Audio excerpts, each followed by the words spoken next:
begin the service by muting. Let's continue. And I will light my Christ candle. And the Christ candle, well, as I light my Christ candle, we acknowledge the presence and the power of the Christ energy that lives within each of us.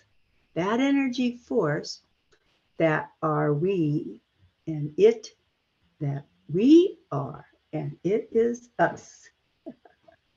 We give thanks, and so it is.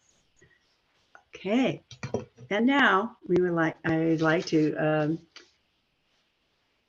introduce Karie, because for over 10 years, Karie has been a part of sharing her beautiful music and a part of our unity up in Lower Lake, California, and her beautiful music and inspiring talks. And she is going to sing for us, Shirley, The Presence.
Oh, thank you so much, Karie. Your voice is so beautiful. So let's just move along, and I would like to share with you a few of our unity teachings, and begin with the invocation affirmation, something for you to really think about. First, this is who we are. There is only one presence and one power active in my life, God, the good, omnipotent. Then there is only one presence and one power active in unity, clearly center, God, the good, omnipotent. And then finally, there is only one presence and one power active in our world, God, the good, omnipotent. And then the 5 basic ideas of unity. These are the basic foundation of unity. 1, God is absolute good, everywhere present. 2, human beings have a spark of divine spirit within them, the Christ consciousness within. Therefore, they are inherently good. 3, human beings create their experience by the activity of their thinking. Thoughts held in mind produce after their kind. 4, prayer is the process that affirms our connection with God mind and brings forth wisdom, healing, and everything good. And then finally, knowing and understanding universal laws, also called truth, are not enough. A person must also live the truth that he or she knows. And so now, Karie is going to sing for us a joy song, I Let.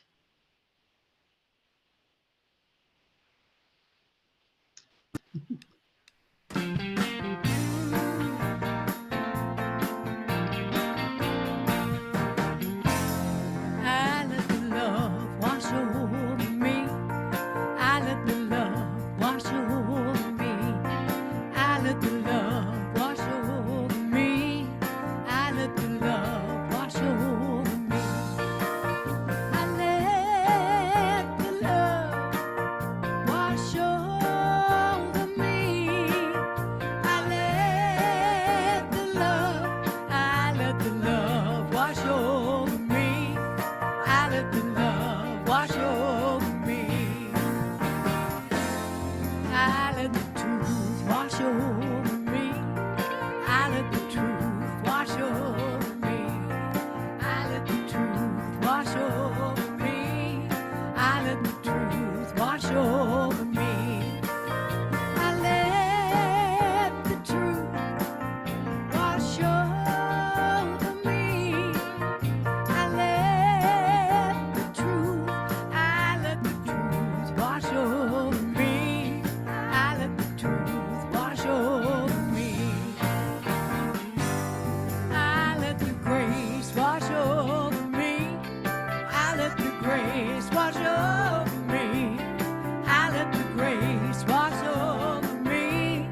I let the grace wash over me.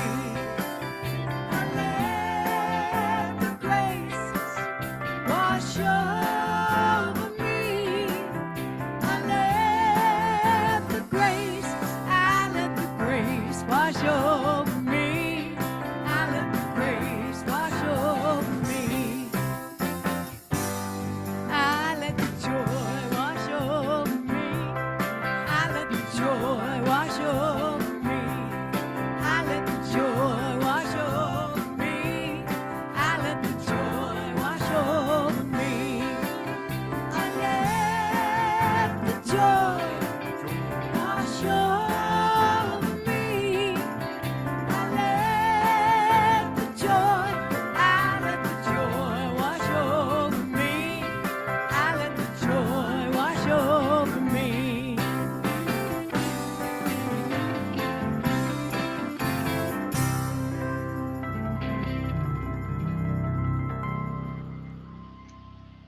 Oh, thank you, Karie. That was just lovely. Your voice is fabulous as always. And yeah, and the words were there. I had to mute myself for sure. It was great. So now, um, yes, the daily word. Well, as you can imagine, it is about this wonderful day. And on May the 14th, blessings for mothers. I bless all mothers with thoughts of gratitude. There's nothing quite like a mother's love, so nurturing, caring, and warm.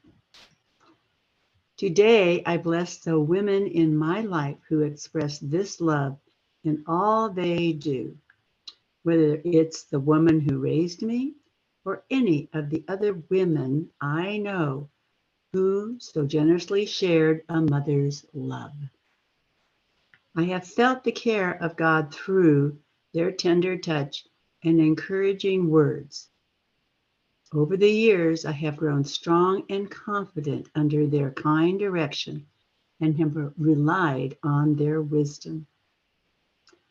The divine feminine flourishes on earth in the loving words and caring hands of mothers and all those who share a mother's love. I bless them and pray they know the love of God as they have shared it so generously with me.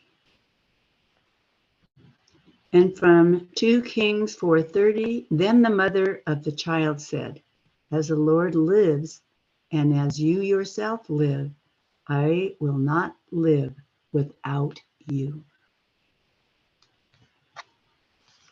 And now Karie will bless us with her talk, The Peaceful Power of Blessings. Karie? Thank you, Alan. I can hear my husband clapping from the other side of the room.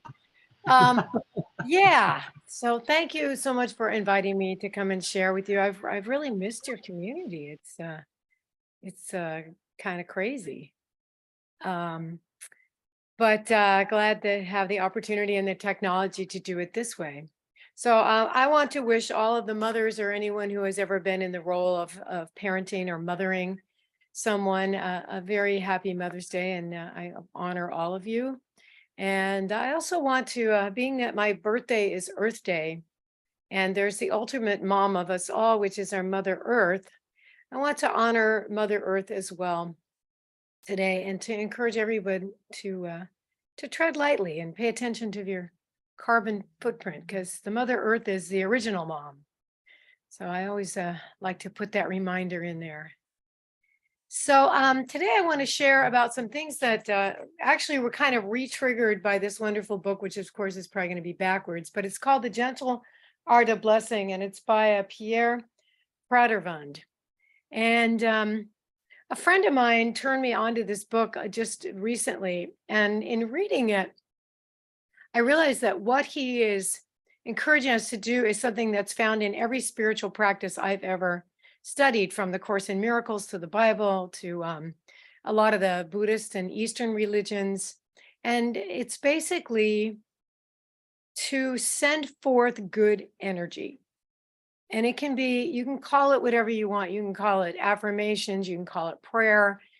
We have jokes about calling it good juju or good vibrations, blessings. You can call it whatever you want, but it's a very effective practice. And not only is it a very powerful way to shift energy from negative to positive, when we make a concerted effort or really focus in on situations, relationships, people, even the planet, world conflicts, global pandemics, it can really shift things. Because you may say, oh, how can something so simple as sending out a prayer or positive energy, how can something so simple work? And my question back to you is, why can't it? We are all made up of energy, little moving atoms. So why can't choosing what kind of energy we put out to the world, why couldn't that make a difference? And I believe and have seen many times in my life major shifts occur. So I recently had a fairly revealing moment where I got to put what I learned in this book into practice. And our little neighborhood down here in San Pedro, it's a lot of older homes. A lot of the garages are not used as garages. They're either accessory dwelling units or they're people's storage. And there's very little off-street parking. So when I purchased this house here in 2016, the tenants that were living in the front said, well, you could pass this on. These are R2 parking spaces. And everybody kind of knows which spaces go with which houses. And I thought, wow, that's cool, because the situation's similar as far as not much parking on my property on the other side of town, and there's not a consciousness there. And I had to laugh. Apparently, at one point, my neighbor across the street really got on my next door neighbor about parking in my tenant's place, and she reminded him that that was that parking space came with our house. So it was pretty funny and just a sweetness to it. So when I purchased the place, I have a side gate that I access my little cottage in back, and I put a security light out where I park next to my gate. And when I came here a few weeks ago, I noticed there was a car that was parked across the street for the full 10 days that I was here, and it hadn't moved. So when I came last time I was down here, that car was parked in my parking space. And it was here the first 5 days. And it was, it's inconvenient. I have to carry stuff. I can't park close to my gate. Although I do have a do not block gate sign. And so I can pull up. I don't like to block it because I don't want to get a ticket in case a parking control comes along and doesn't know I'm blocking my own gate. So anyway, long story short, when I got here last trip, that same car that had been 10 days across the street was parked in my spot. And it was there for 5 days. So I went out to meet a friend in the evening. And when I came back, I could see that the space was open and I was so excited. And I went to pull in, and right in front of me was that car pulling into my parking space. So my neighbor, who was often out in his car, was sitting in his car, and I double parked next to him. And I got out and I walked over and tapped on the window of the car. And the man looked startled and opened the door. And I said, "Hi, excuse me." And I actually, before I even went to his car, I kind of started sending like a prayer, a blessing, a hope that I would find the right words and that this exchange would go well. Well, he got out of his car, and all I got out of my mouth was, "Hi, I'm the person who owns the property over here." And he pushed the car open and he pushed past me and he said, "I'm not blocking your driveway. I'm late." And he literally ran across the street away from me. And I was somewhat dumbfounded. And I kind of called after him. I just was going to ask if I could park next to my security light. I said it loud enough for him to hear me.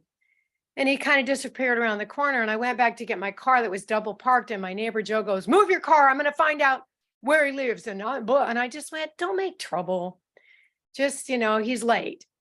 So Joe takes off around the corner, comes back a few minutes later. I'm still sending love and blessings to this person because I'm thinking, wow, that was an intense reaction to me, because I was just going to ask him to pull his car up a few feet. So Joe came back around a few minutes later and he said, "Oh, he lives around the street. He's got 3 cars in his driveway and a boat, blah, blah, blah, blah. Why doesn't he?" And I just basically said, just, let it go. Let it go. Because that's how I felt. So anyway, all that night before I went to bed, I was thinking about the man. Joe always makes disparaging remarks. He pictures himself as the neighborhood vigilante, and he's really kind in some ways and helpful, but he just has this attitude. And he always seems surprised that I don't want a confrontation, that I just want to make peace. So I was thinking about him and sending him blessings, and I was thinking about the man with the car, and I did that before I went to bed. And then I woke up in the middle of the night, was having trouble sleeping that night, and I sent him more blessings. When I got up in the morning, he was still kind of on my heart. I was sending blessings to Joe as well. And a few hours later, when I went out the gate to go down and swim, the car was gone. Now, I can't prove that anything I did had anything to do with that car being moved, but I know that it was moved.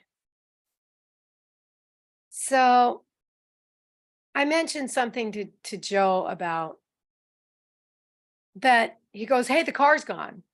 And I said, "Well, obviously the guy was upset." And I had to keep thinking, for somebody to feel like they had to run away from me, I'm about as non-threatening of a presence as there could be. I came up about to his shoulder. But obviously there was something a lot bigger in his life going on than parking. So it was easy for me. So sometimes it happens really naturally, this sending blessings to people. And sometimes there's an aha moment when we suddenly just see things differently. We have an insight, we have an impetus, or someone presents something in a way that we can reframe things that we were looking at in a very stuck way. And it can break up our habitual patterns and stop the paralyzing effect of never shifting how we're looking at things. And there's a lot of ways to help us along in shifting this when we're stuck. Sometimes when we're triggered by actions of another that instantly put us on edge, we can take a few deep breaths and maybe think about a time that we did something hurtful to someone else. Maybe we were overtired. Maybe we were dealing with a sick friend. Maybe we were upset or grieving the loss of someone we loved. And, I many times have been aware by being honked at that I wasn't paying attention and cut off another driver, or um, kind of realized after the fact that I had kind of briskly walked past someone that I picked up a little bit of energy, but I didn't really pay attention. I didn't really send love their way. So we all have to realize that there's times when we act in ways that are not our highest. So how does it feel? How did it feel to the person on the receiving end of our bad behavior? So the first thing in the moment for me is to take a few deep breaths and ground and regroup a little bit. Um, in the art of blessing, Pierre shares a lot of different ways to get there, and he shares some incredible examples of how powerful this practice is, changing people's lives, getting an actual rapist off of a woman in Central Park who took a chance. And all she kept saying to the rapist is, "You are a child of God. You are a child of God." And the person just like went, "What?" and left. So, one of my favorite quotes out of this book is on your path to blessing, he says, think of a notorious evildoer alive today and try blessing this person. Think of someone you don't get along with or who has hurt you and try blessing this person. How could you live the golden rule more fully in your everyday life? And that's such a powerful question. How could we actually emulate the golden rule more effectively in our own lives? So, one of the things that I learned in the book is that clarity and intention are key to the most effective shifts. But I also recognize that even the smallest, simplest act of love can make a huge difference in someone's life and have a ripple effect that we would never know happened. So I was thinking about that when I was coming out of a doctor's appointment last week, and I could hear a couple of men kind of teasing each other as I was coming down some stairs. And when I came around the corner, they were coming up and they came into view, and I looked up and I smiled at them. And the one man said, "Wow, thank you for the smile." Um, and I said, "Oh, it's okay. They're free. Pass it on." And as I was walking past them, I recognized that they were probably homeless. And it occurred to me that a lot of people might not have interacted with them, might not have been kind, might have said something disparaging. And I was thinking about how sweet his response was when I walked over across the parking lot to Trader Joe's, and I was about to get a cart, and a man came up and saw me heading toward the little cart rack, and he said, "Here, take mine. It's a good one. All four wheels work." And we both chuckled. And so I was still smiling as I walked into the store. And then a woman followed me into the store to share that her hair used to be to her ankles and to don't ever cut mine. And so we were smiling and laughing. And the whole time I was in the store, I was just having these really sweet interactions with other customers. And it just kind of made me realize that that first smile started a chain of events that lifted me up. And obviously, his reaction to thanking me for smiling lifted me up. So it can be that simple. And then I thought as I was driving home, how many other people were smiling because of the people that I smiled with that smiled at someone else after that? So the chain reactions in our lives, the energy that we move, we can never know the ripple effect, but we can certainly be the start of something wonderful. So I remember even as a child, I just always smiled at people. I think I've always been very empathetic. And so if someone seemed sad or lost or upset or in grief, I would just send them love. And I can remember my mother as a fairly young, probably maybe 6 or 7, kind of admonishing me for being so nice to everybody and saying, you know, be careful who you love. People need to earn your love and earn your trust. And that anyone who knows me knows that that makes absolutely not one shred of sense to me, because I have always gone through my life with an open heart. And it made so much more sense to me to show up as a loving, kind, understanding, compassionate presence than to, put everyone who crossed my path on trial until they proved themselves to me. So the next song I want to share is about, it was inspired by all of the good that's come into my life by going through life with an open heart.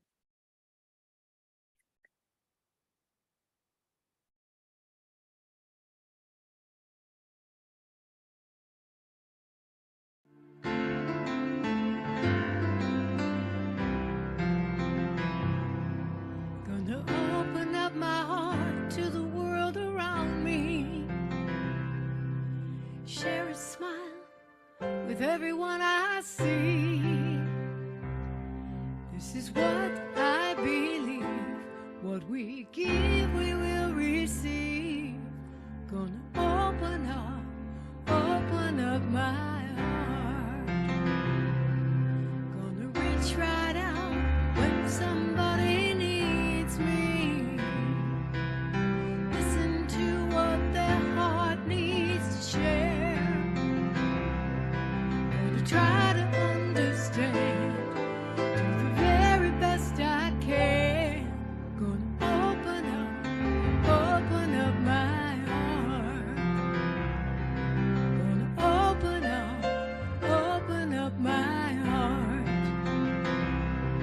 Gonna try to help someone who is hurting. A heal heart by showing that I care. And I will stay right by their side through the darkest hurtful times. Gonna open up my heart. Gonna open up my heart. I can see a world full of abundance. Perfection shines in everything I see. It's time to believe in our prosperity. Time to open up our hearts. Time to open up our hearts. Gonna share a little love with the world around me.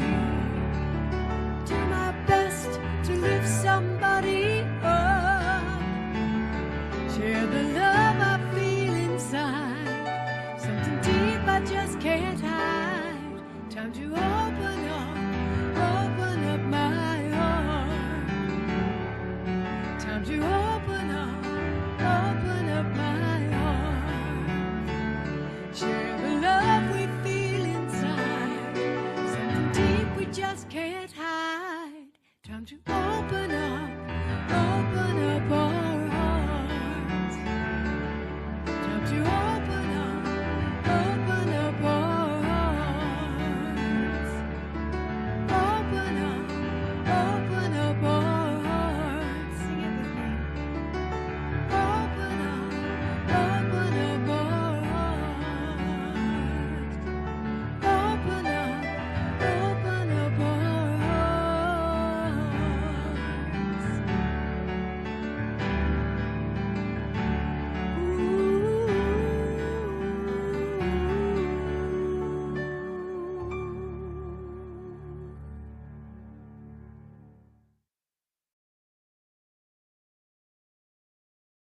Thank you, Barbara. Thank you, Cheryl. So recently, one of my studio clients shared with me a new practice. It's really powerful, and I had never heard of this before. And it's called STOP. STOPP. The S stands for just stop. T, take a few breaths. O, observe. P, check your perspective. And P, practice all of the above. So stop, just stop when somebody triggers you or something triggers you or you feel something coming up. Just stop, take a moment and do nothing. And it can be as brief as just a few seconds, just to stop. Take a breath, take 2, take 5, take 10. It can allow the space to diffuse things a little bit so that we can regroup and shift from whatever the trigger was to be able to move forward, at least in neutral. Even if we can't get to compassion, kindness, love, if we can just get back to neutral, that's a much safer place to be. Observe our responses and our thoughts, and take a moment to see what the trigger might have been, where it originated, because it's rarely from whatever happened in that moment. This is so true for me. And I see it in some of my reactions with Alan and with some of my friends. In fact, I was taking a walk with a really good friend of mine several weeks back, and something happened and she got very irate with me. And I had the clarity in the moment. I remember I kind of stopped and went, whoa. But I went, I just did a really quick review of our interaction. I went, this doesn't have anything to do with me. And I was able to just stay present, kind of diffuse my hurt, put it like, this is a safe place. This doesn't have anything to do with you. Just be present. And within, I think that evening, I had an email saying, wow, I'm really sorry I barked at you, blah, blah, blah. And then the next time we walked, we talked about it, and it really didn't have anything to do with me. And I was so grateful that I didn't just go off on her and go, why are you being mean? I'm in a really hard place. Why aren't you being nice to me? I had the clarity and a rare moment in my life where it wasn't all about me, that I was able to say, this isn't about me at all. And the more I do it, the more I'm able to do it. P, perspective. See if you can perceive the situation or interaction differently. Can it be reframed in a way that it doesn't create a trigger for us? So, and even on the observational part, it's like, what baggage did we bring in? And the same with perspective. Did I bring something to this that is making this situation look like something more than it is? That, this doesn't really have anything to do with this situation. This is some garbage that I schlepped along into it. And then practice all of the above. So STOPP, stop, take a few breaths, observe, check your perspective, see what's yours, see what isn't, see if there's a different way of reframing the situation, and then practice all of the above. So another thing that I do is most days I light a prayer candle. And when I have my women's circle, we also take a moment. We have a special candle for prayers, and everybody contributes. They put themselves in. Sometimes they put people in need. They put friends who are in cancer treatment or in going through divorces or just lost a loved one. And it's a really beautiful practice. And this is a candle from a few years ago that I basically have kept. It has a little heart that is completely enveloped in the wax. And I started this candle when my neighbor Kirby got cancer. And I kept candles going for over a year. And I just have not been able to dismantle this one because she passed now about a year ago. And I always picture her and remember her telling me that she could feel. I sent her a picture of this, and she said that is exactly what it felt like for her, that she could feel the energy of the prayer that went into my candle for her every day. And that meant the world to me. It was like a testament to that, as woo-woo and weird as these kind of practices can be to people who aren't doing them, that they actually are effective, that they do move energy and they send energy. So, and every time when my candle's going, every time I pass the candle and I see the flame, it reminds me of all the people that I put in it. And I just say another silent prayer. It's just been such a really special and effective practice for me. So another practice that can be very effective, and this will be the last one I'm going to share with today, is meditation. And I know that most of you, I don't know those who may watch this later, but I know that most of you who are online with me today do meditate. You take quiet time. I know one of my dearest friends, when he's having problems, he takes time to write down all of the things that are bothering him. And it's kind of meditative, and it helps clear energy around the issues that are coming up in his life. So an effective first step is to sit in the silence and quietly get centered. Kind of settle into our chair or our meditation cushion. For me, I have a redwood tree down by the creek that has like a little hollow in the roots where the ivy has grown, and my little butt fits perfect in that little hollow, and I can lean up against that tree and just look at the creek. And it's been a really healing place for me.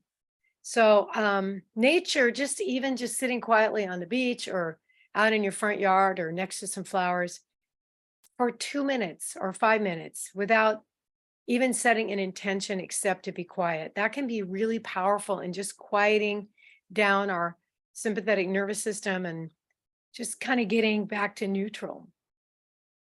So over the years, I've written a lot of chants to help me open the space to allow this kind of a shift to occur, and to help me ground my energy.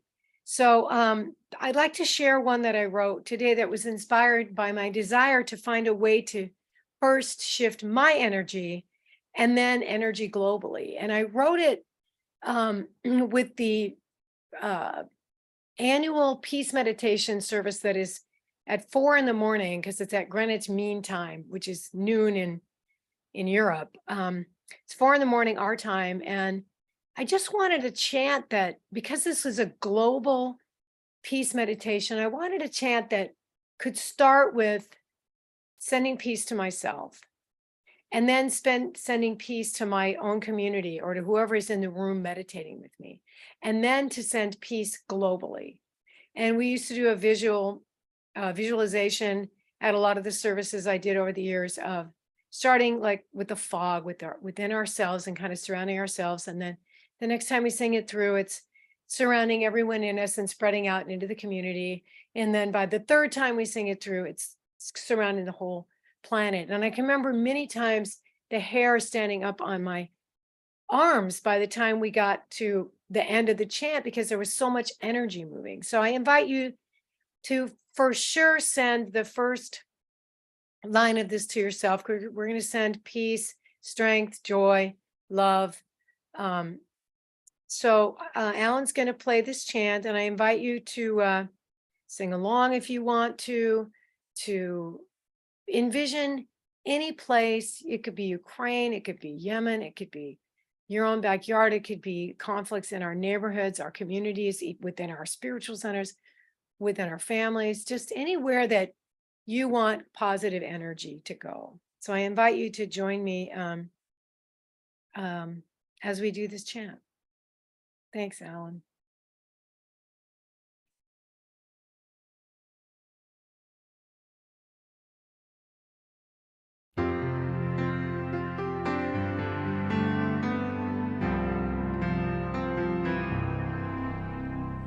Peace be with you. Peace be with you. Shalom. Peace. Salam. Peace be with you. Peace be with you.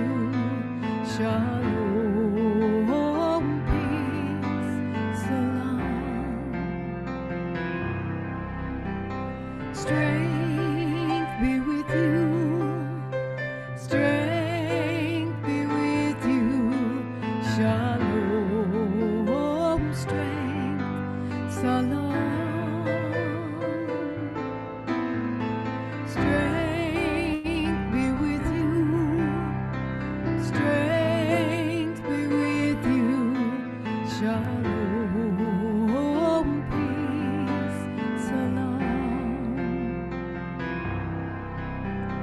Joy be with you.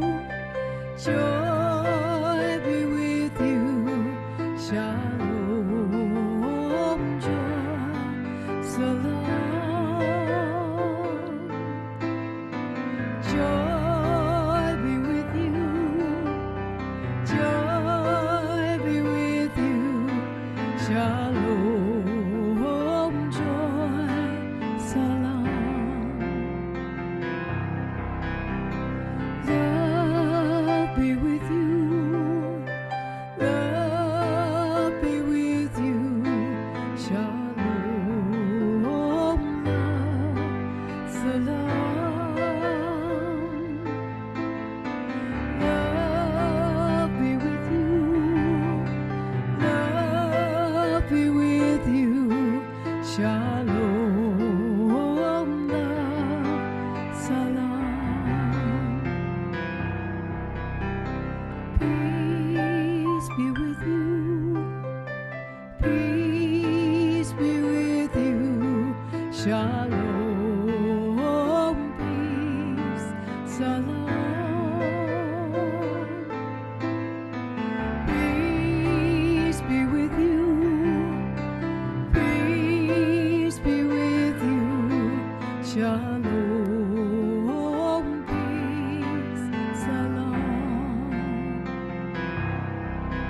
Shalom. Peace. Salam.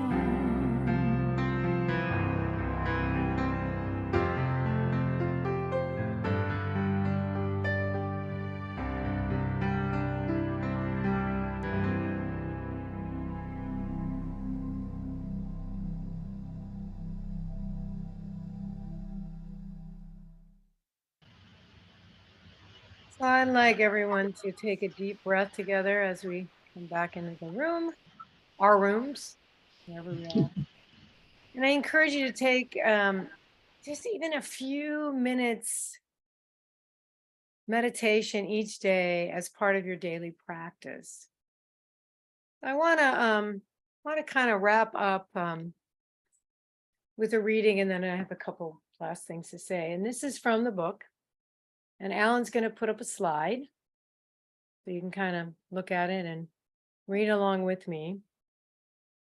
To bless all without distinction is the ultimate form of giving, because those you bless will never know from whence came the sudden ray that burst through the clouds of their skies, and you will rarely be a witness to the sunlight in their lives. It is impossible to bless and judge at the same time. To me, that last line is probably the most important part of this whole talk, that it's impossible to bless and judge at the same time. So moving into our week ahead, I'd love to ask all of us to make a commitment to consciously touch into our hearts and bless ourselves and those around us. Keep our self-talk loving and our response to those nasty little life triggers at the least neutral. And whenever possible, to react to those triggers in a loving and compassionate way. I can assure you it will be a life-changing experience if you give this even the smallest effort. It's definitely grown exponentially since I've become kind of aware of this as more than just something I kind of instinctively do, and just to be able to put it into practice. So I could give you many, many more examples, but I think we're out of time. So blessings to all. Blessings to all of the moms out there in whatever form your mothering may have taken. If it's the mom of the little girl who buys all the Girl Scout cookies from all the other little Girl Scouts, or if it's however you show up in your motherly love, I wish you all a fantastic Mother's Day. And thank you so much for letting me share with you this morning. Namaste. Wow. Well, thank you. We bless you, Karie. another wonderful talk, and your music is always so inspirational. Well, everything. Well, thank you so much. And yeah, happy Mother's Day for sure. Um, well, a few announcements. Uh, church at church, we are doing church services at, twice a month. So Patricia Holler will be continue. Um, she's doing um, Myrtle Fillmore, the Mother of Unity. I guess I was looking back to see what she had done. But anyway, so, and it's always wonderful because Patricia, after all, we are a unity church. So to learn about the founders of Unity and why it was founded, and the emphasis will be on Myrtle Fillmore next week, and that we are, it's a 5 Sunday month. And so we are having the Memorial Day service at church also. And this Memorial Sunday, in-house memorial service, we will be honoring all the people whose lives have passed on from their physical dimension. Anyone. She's going to have a big white board. We're going to, stick them to the board. We're going to set up, that'll be in the front of the sanctuary. And it's not going to be like a regular service. We're just going to be there in prayer for all these people that are in our memories and everywhere. So, of course, I look forward to it very much. But honoring my husband, Hank, who passed earlier this year, is not the only, he wouldn't have wanted it that way, the focus on him. No, we all have people that we want to honor and speak lovely of. And of course, there'll be a potluck afterwards. So that's then, and that's all good. And so now, wait a minute, I have to look at oh yeah, well, as always, of course, we appreciate all the donations that we get very much. They're greatly appreciated. And just move them to Unity, P.O. Box 755, Lower Lake, 95457. And, well, I'm going to go ahead and do the prayer for protection before Karie sings the closing song. And I was thinking about this the other night. We had a power outage, 7:30. So after a while, I got through reading. And then anyway, I spent a lot of time just relaxing in my bed. And so repeating some of the Unity affirmations and things turned out to be a way for me to ease into an early sleep. So this is how we say it now. The light of God surrounds us. I am the light of God. The love of God enfolds us. I am the love of God. The power of God protects us. I am the power of God. The presence of God watches over us. I am the presence of God. Wherever we are, God is, because I am, and all is wonderful. And so now Karie will sing the closing song, You Are the Light.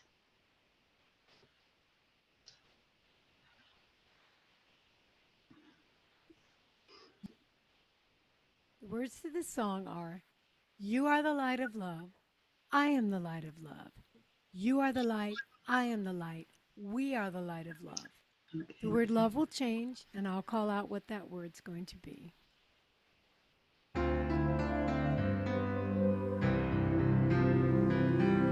are the light of love. I'm the light of love. You are the light. I am the light. We are the light of love. Peace. My friend's doing this church service on Zoom. Get Karie. I am the light of peace. You are the light. I am the light. We are the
All right. Well, we can unmute now, and oftentimes we have some chat time, but I don't know if how that works today on Mother's Day when the